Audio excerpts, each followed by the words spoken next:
čas a rovněž 12 trestních bodů. No.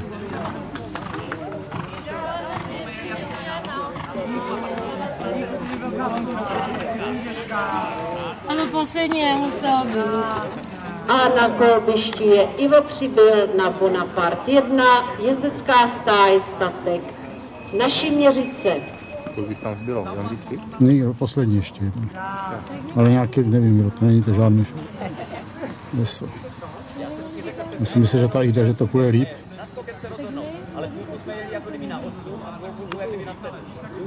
A pozor na to, ale snad se to pohlídá. Jo.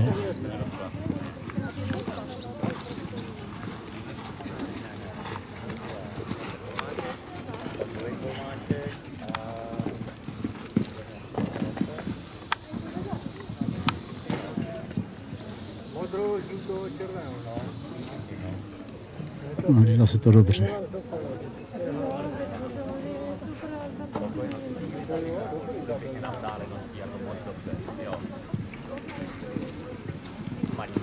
Byl značný jezdec, zkušený.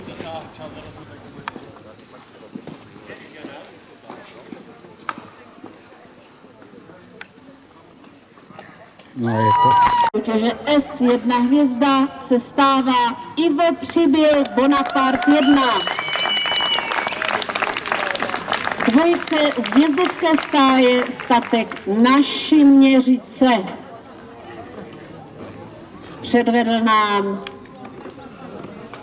8letého Bonaparta, který spadá do plemenné knihy slovenského teplokrevníka Pohřebci.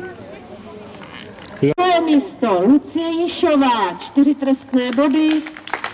Billy Boy, jezdecký klub Božkůvky. Billy Boy, potomek celé France, čili Baxta z matky Casablanca. Třetí místo Ingrid Šmídová, na koni Belinda, jezdecká stáj Zenec.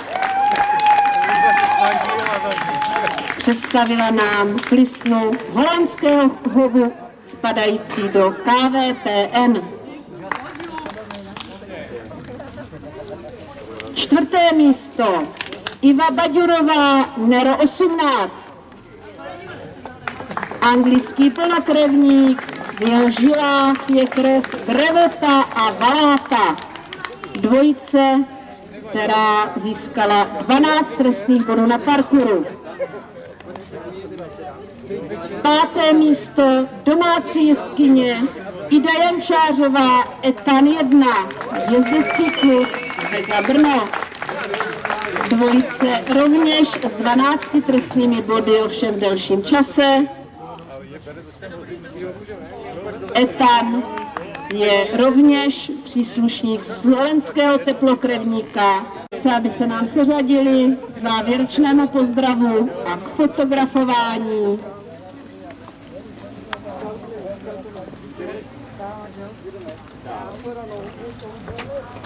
Takže radost pro majitele inženýra Jiřího Večeří a prosíme o čestné kolo za Ivo Přibylem